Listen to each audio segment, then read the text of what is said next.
Bonjour. Aujourd'hui, nous allons étudier la monnaie dans une économie marchande, ses formes et ses fonctions. Dans un système de troc, l'échange existe mais il est limité. En effet, si je dispose d'étoffes et que je désire obtenir des épices, je vais devoir échanger mes étoffes contre des épices. Cependant, je fais face à une double contrainte. Tout d'abord, il va falloir définir le rapport de valeur entre les étoffes et les épices, et il faudra que les deux co-contractants se mettent d'accord sur ce rapport de valeur. Enfin et surtout, il va falloir que je trouve quelqu'un qui veut des étoffes et qui a des épices. C'est ce qu'on pourrait appeler la coïncidence des échanges. Pour sortir de cette contrainte, il suffirait de se mettre d'accord sur une marchandise qui serait utilisée comme un intermédiaire de nos échanges. La valeur de chaque marchandise serait exprimée par rapport à la valeur de cet échange. C'est ce qu'on appellerait un prix. Dans l'histoire, on a pu repérer par exemple l'utilisation d'un petit coquillage du Pacifique, le cori, utilisé en Chine à partir de moins 1500 avant Jésus-Christ et qu'on retrouve utilisé encore dans certains pays jusqu'au XIe siècle. Grâce à cette monnaie marchandise, le système d'échange est plus souple. Supposons que Grégoire possède des étoffes et désire des épices. Jeanne désire des épices mais n'a pas d'étoffes. Et enfin Élise possède des épices mais ne désire pas d'étoffes. Grâce à ma monnaie marchandise, je vais pouvoir réaliser les différents échanges suivants. Tout d'abord, Grégoire va échanger ses étoffes avec Jeanne contre une certaine quantité de cori, ma monnaie marchandise. Ainsi, Grégoire possède maintenant des coris à la place de ses étoffes. Il va alors pouvoir échanger avec Élise ses coris contre les épices, et ainsi, à la fin du système, Grégoire possède bien les épices désirées, Jeanne possède les étoffes désirées et Élise possède un stock de cori, monnaie marchandise, qu'elle va pouvoir utiliser pour réaliser d'autres échanges et acquérir les biens et services dont elle a besoin. Historiquement, les formes monétaires ont évolué. Les monnaies métalliques ont progressivement remplacé les monnaies marchandises. Monnaie métallique, on entend essentiellement l'or et l'argent, qui ont l'avantage d'être parfaitement divisibles et de conserver leur valeur dans le temps. Plus récemment, de nouvelles formes monétaires sont apparues jusqu'à l'invention au XXIe siècle de la carte magnétique, de la carte de paiement et plus récemment encore de formes monétaires plus récentes comme par exemple l'utilisation d'un téléphone portable pour pouvoir régler ces questions. Mais il reste une question fondamentale à régler. Qu'est-ce qui donne la valeur à une monnaie ? Pour les monnaies métalliques, par exemple l'or et l'argent, c'est simple. Le poids en or ou en argent détermine la valeur de la pièce d'or ou de la pièce d'argent. Mais pour les monnaies papier, qu'est-ce qui donne la valeur à un billet sur lequel il est écrit 50 €, c'est-à-dire un morceau de papier sur lequel il est écrit 50 €.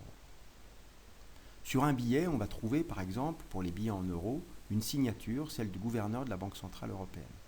Pour les pièces en euros, on va trouver un signe, par exemple, pour les pièces en euros éditées en France, le sigle RF, République française. Ces deux signes garantissent la valeur de la pièce et du billet, puisqu'elles garantissent à chacun que tous les autres agents économiques de la zone monétaire vont accepter cette forme monétaire pour la valeur faciale qui est inscrite dessus. Ainsi, puisque je sais que tous les agents économiques de la zone euro vont accepter mon morceau de papier sur lequel il est écrit 20 € contre une valeur de 20 €, alors je vais pouvoir moi-même l'accepter comme représentant une valeur de 20 €. De même pour la pièce de 1 €, puisque je sais que tous les agents économiques vont l'accepter contre une valeur équivalente à 1 €, je vais moi aussi pouvoir l'accepter pour une valeur équivalente à 1 €.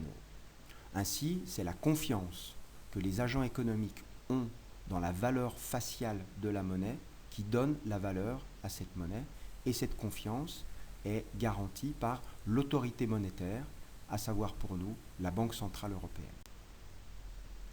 Il existe différentes formes de monnaie. D'abord, la monnaie fiduciaire, qui vient directement de ce qu'on a évoqué précédemment, puisque fiduciae en latin signifie la confiance. Ainsi, dans la monnaie fiduciaire, on va trouver la monnaie divisionnaire, les pièces, et la monnaie papier, les billets. Il existe également la monnaie scripturale, de scriptura, écriture. Cette fois-ci, cette forme monétaire n'a pas de support tangible, c'est simplement un ensemble d'inscriptions sur les livres de compte des banques. Ces différentes formes monétaires constituent ce qu'on appelle la masse monétaire d'un pays ou d'une zone monétaire. Elle est composée de 3 compartiments imbriqués les uns dans les autres. M1, le plus petit compartiment, rassemble les pièces, les billets et les comptes courants, c'est-à-dire la monnaie fiduciaire et la monnaie scripturale, et une partie de la monnaie scripturale. M2 comprend les comptes sur livret et les crédits à court terme, plus M1, et M3 comprend les dépôts supérieurs à 2 ans, plus M2 et M1. En passant de M3 à M2, puis de M2 à M1, on va vers des formes monétaires de plus en plus liquides. Une monnaie liquide étant une monnaie que l'on peut utiliser directement pour régler une transaction sans avoir à réaliser d'opération bancaire. Enfin, pour terminer, la monnaie a différentes fonctions. Tout d'abord, c'est un intermédiaire des échanges, un moyen de transaction. Et c'est d'ailleurs sur cette fonction que les formes monétaires se sont développées, comme on l'a vu précédemment.